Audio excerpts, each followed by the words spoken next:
मेरी मौसी बहुत खूबसूरत और जवान थी। वह अपने घर में अकेली रहती थी और मुझे अक्सर अपने पास बुला लेती ताकि उनकी तन्हाई दूर हो सके। मुझे भी मौसी के पास जाना अच्छा लगता था और हम दोनों कुछ हसीन लम्हे साथ बिताते थे।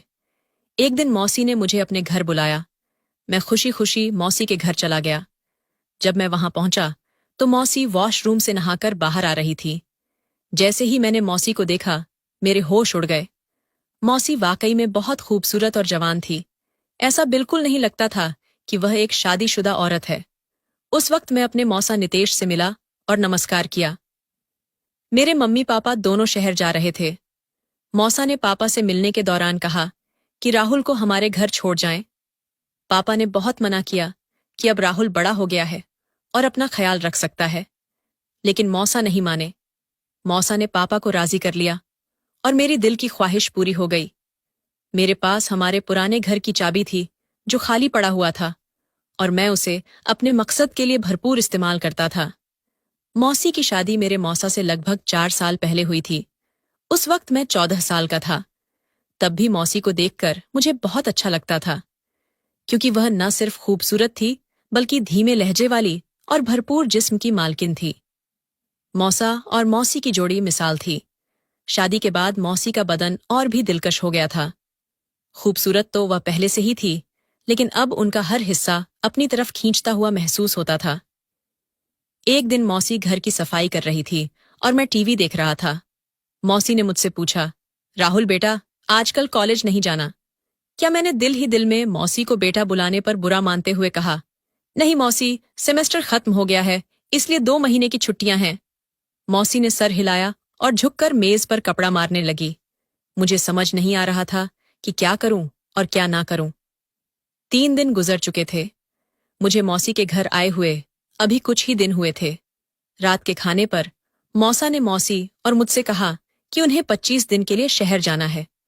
अगर उन्हें ज्यादा दिनों के लिए जाना होता तो वह मौसी को भी साथ ले जाते, मगर इस बार मैं मौसी के घर पर था, इसलिए उन्होंने अकेले जाना उचित समझा। मैंने मौसी की आदतों और दिनचर्या का अच्छी तरह से अवलोकन किया। मैंने देखा कि मौसी चाय का बहुत अधिक सेवन करती हैं और वह चाय हमेशा खुले दूध की बनाती है, जबकि मुझे डब्बे के दूध की चाय पीने की आदत है। अगले दिन मैं गेम खेल रहा था और हेडफोन लगाए हुए था। मुझे पता नहीं था कि मौसी मेरे साथ आकर बैठ गई थी और मुझे खेलते हुए देख रही थी। हम दोस्त आपस में मजाक कर रहे थे और मैं कुछ बकवास बातें कह रहा था, जो काफी गंदी बात थी। मौसी हैरान और परेशान होकर मेरी बातें सुन रही थी। मौसी ने मुझे आवाज देकर अपनी मौजूदगी का एहसास दिलाने की कोशिश की, पर म्यूजिक की वजह से मुझे कुछ सुनाई नहीं दे रहा था। मौसी मेरी बेहुदा बातें काफी देर तक सुनती रही और फिर उठकर अपने कमरे में चली गई। शाम को जब मैं दोस्तों से मिलने बाहर जाने लगा तो मौसी को बताने के लिए उनके कमरे की तरफ गया। उस समय मेरे दिमाग में कुछ खास नहीं था। फिर मैं वापस आकर बेड पर लेट गया। थोड़ी देर बाद मैंने मौसी से कहा कि मुझे चाय पीनी है, क्या वह बना देंगी? मौसी मुस्कुराकर बोली, क्यों नहीं, मेरे बच्चे, बस 5 मिनट में फ्रेश हो जाऊं, फिर बना देती हूं, और बाथरूम की तरफ बढ़ गई। मैं गैलरी में जाकर बैठ गया और सामने फूलों को देखने लगा। एक फूल मुझे बहुत पसंद आया। मैंने उसे करीब से जाकर देखा और फिर तोड़ लिया। मौसी मुझे आवाज दे रही थी। मैंने जवाब दिया। बाहर हूं तो वह हाथ में चाय पकड़े बाहर आई, जिसमें 2 कप चाय थे। मौसी एक कप मुझे पकड़ाया और दूसरा खुद उठाकर मेज पर रख दिया। मैंने वह फूल जो मैंने पकड़ा हुआ था मौसी की तरफ बढ़ा दिया। मौसी ने मुस्कुराकर फूल मेरे हाथ से ले लिया और कहा, शुक्रिया मेरे बच्चे। मेरे सारे अरमानों पर पानी फिर गया था। मैंने मौसी की तरफ देखा और पूछा, मौसी, आप बोर नहीं होती? सारा दिन घर में रहकर मैं तो बोर हो गया हूं, कहीं बाहर घूमने चले? मौसी ने जवाब दिया, नहीं राहुल, मैं तुम्हारे मौसा के साथ हर जगह जाती हूं, लेकिन उनके बिना कहीं नहीं जाती। मैं खामोश होकर चाय पीने लगा। रात के खाने के बाद मैंने एक मूवी लगाई और बैठकर देखने लगा। मौसी भी मेरे पास आकर बैठ गई और मूवी देखने लगी। जब मौसी ने देखा कि मूवी में वही बकवास हो रही है जो मैं दोपहर को गेम खेलते वक्त कर रहा था, तो उन्होंने कहा, अच्छा जी, सारी गालियां और बकवास तुमने यहां से सीखी है। ये तो बहुत गंदी बात है। तुम बहुत बेहुदा जुबान इस्तेमाल करते हो। शर्म से मेरे पसीने छूट गए। मौसी ने फिर कहा, मैं तुम्हारी माँ से बात करूंगी कि वह तुम पर नजर रखें, तुम हाथ से निकलते जा रहे हो। मैंने नजर उठाकर देखा और कहा, गलती हो गई, माफ कर दें। पर क्या करूं, सब लड़के इसी तरह की बकवास करते हैं। मुझे भी जवाब जब देना होता है तो ऐसी बातें मुंह से निकलती हैं। मौसी हंस पड़ी और बोली, डरो नहीं, किसी को कुछ नहीं कहूंगी। मुझे पता है कि तुम लड़के किस तरह की बातें करते हो। अच्छा यार, कोई और मूवी लगाओ। ये क्या लगाया हुआ है? तब जाकर मेरी सांस में सांस आई और मैंने मौसी से पूछा, कौन सी मूवी लगाऊं? मौसी ने कहा, कोई इंडियन मूवी लगाओ। मैंने एक इंडियन मूवी लगा दी। मौसी मूवी देख रही थी और मैं चोरी चोरी उन्हें ही देख रहा था। मौसी ने अपनी एक टांग उठाकर दूसरी टांग पर रखी और सोफे की टेक और बाजू से लगकर आराम से बैठ गई। फिर मैंने भी अपनी एक टांग उठाकर दूसरी टांग पर रखी। मुझे लगा कि मौसी ने मेरी इस हरकत को नोट किया है और उनके चेहरे पर हल्की सी मुस्कुराहट आ गई। मैं भी मौसी की तरह दूसरे कोने पर बैठा हुआ था।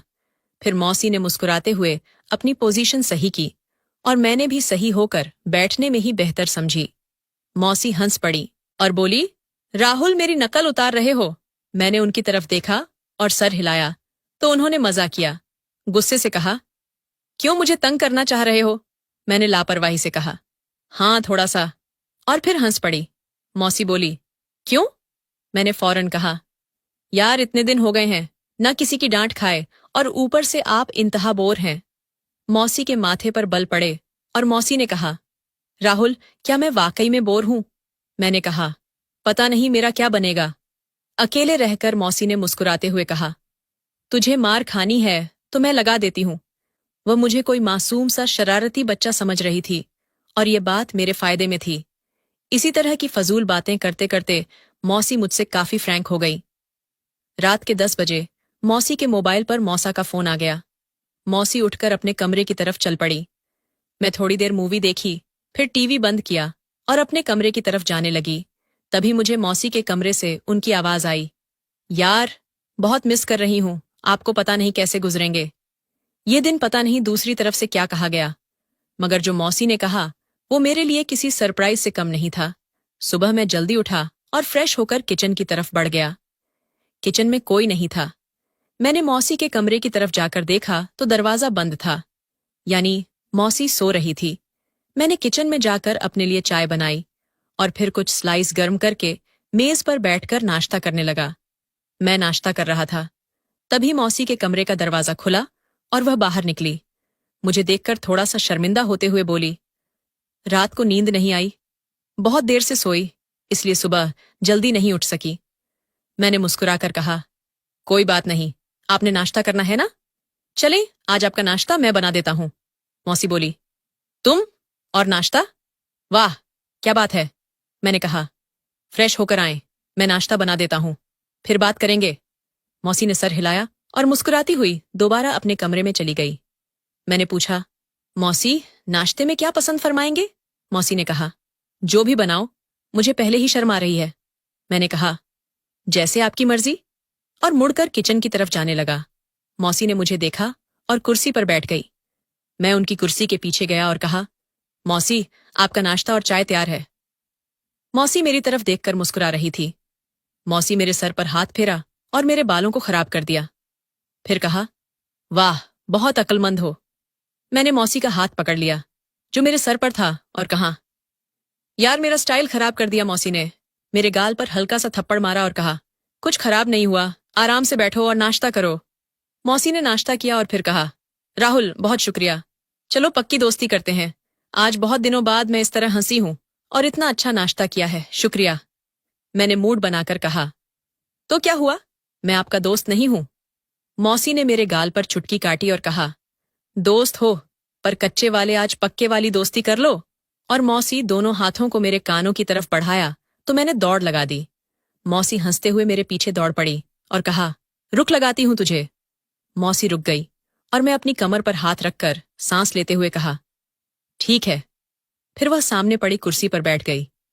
मैं उनके पास गया और कहा, क्या हुआ मौसी? वह एकदम खड़ी हो गई और मेरे दोनों कान पर चुटकी काट ली और हंसने लगी।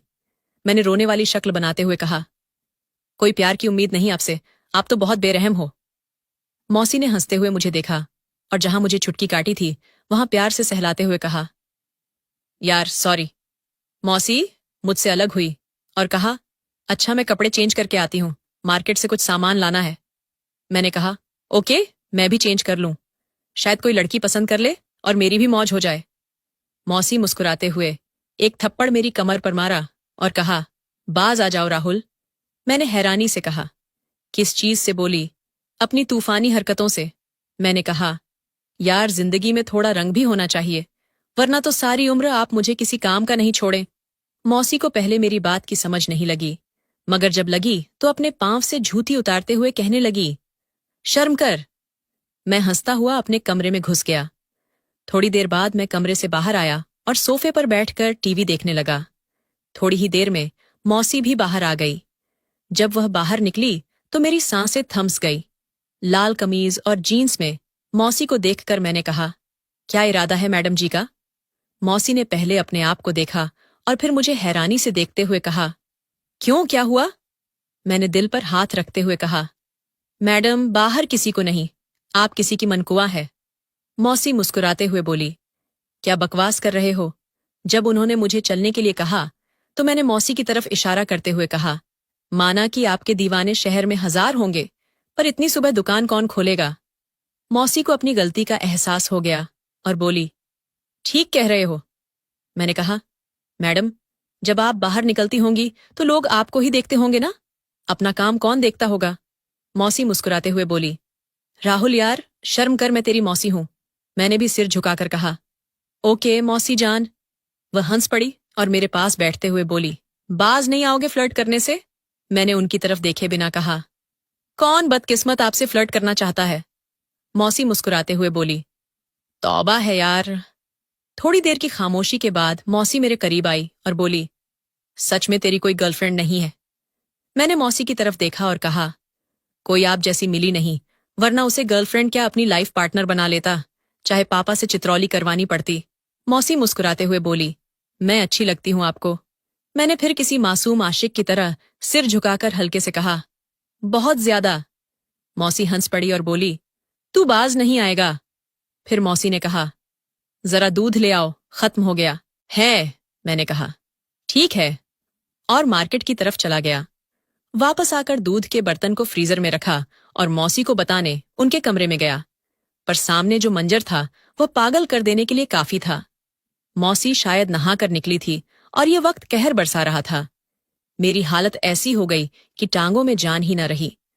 मैं पलटने ही वाला था कि मौसी ने आवाज देकर पूछा, ले आए हो दूध?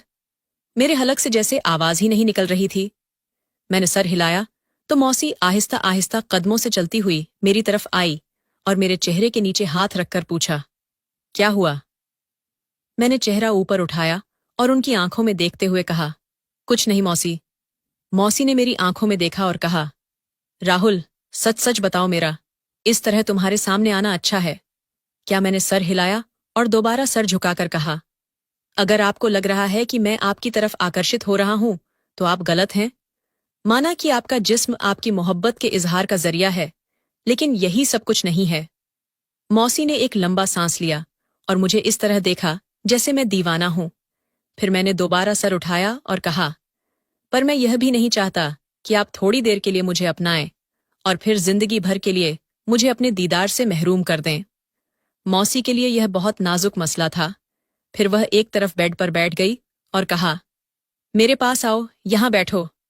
मैं आराम से चलता हुआ मौसी के पास बैठ गया। उन्होंने मेरा हाथ पकड़कर अपने दूसरे हाथ पर रखा और कहा, राहुल जो मिल जाए इस पर शुक्र करना चाहिए। मौसी के जहन में क्या चल रहा था और उस वक्त वहां से मैदान छोड़कर भाग जाने वाली बात थी। मैं सुकून से कमरे में वापस आ गया। तभी मुझे लगा कि मौसी अंदर रो रही है। उनके सिसक की आवाज बाहर तक आ रही थी। मैं दरवाजे के पास गया और कहा, आप ठीक हैं? अंदर से कोई जवाब नहीं आया, बस सिसकने की आवाज बंद हो गई। मैंने फिर पूछा, मौसी क्या बात है, क्यों रो रही हैं? आप अंदर से आवाज आई, राहुल मैं थोड़ी देर के लिए अकेली रहना चाहती हूँ, प्लीज अपने रूम में चले जाओ। मैंने कहा, ओके, आप ठीक है ना? तो मौसी ने कहा, हाँ हाँ हाँ मैं ठीक हूं। मुझे कुछ समझ नहीं आ रहा था कि आगे क्या करना है। मैं जल्दी से वापस आ गया। कुछ देर बाद मौसी भी फ्रेश होकर बाहर आई और मुझसे माफी मांगने लगी। उस दिन के बाद से मैंने मौसी का बहुत ज्यादा ख्याल रखना शुरू कर दिया, क्योंकि वह बहुत ज्यादा तन्हाई का शिकार हो गई थी। मैंने मौसा को भी फोन करके वापस घर बुला लिया। मौसी, क्योंकि जवान और हसीन औरत थी, इसलिए वह अपनी तन्हाई को मिटाने के लिए बहुत ज्यादा तरस गई थी। लेकिन शुक्र है कि हमारे बीच किसी भी तरह का गलत ताल्लुक नहीं बना। कुछ दिन मैंने और मौसी के घर में गुजारे, फिर मेरे मम्मी पापा घर वापस आ गए और मैं अपने घर लौट आया। हमेशा ध्यान रखें कि घर में किसी को अकेला छोड़कर न जाएं, चाहे वह आपकी बहन हो या बीवी, क्योंकि शैतान कभी भी इंसान को बहका सकता है और इसके कारण इंसान बड़ी गलती कर सकता है। मर्दों को चाहिए कि वह अपनी बहन या बीवी को घर में किसी न महरम के साथ अकेला न छोड़े। दोस्तों, आपको यह कहानी कैसी लगी? कमेंट करके जरूर बताएं। अगर आपको यह कहानी पसंद आई हो तो इसे लाइक करें और अपने दोस्तों के साथ शेयर करें।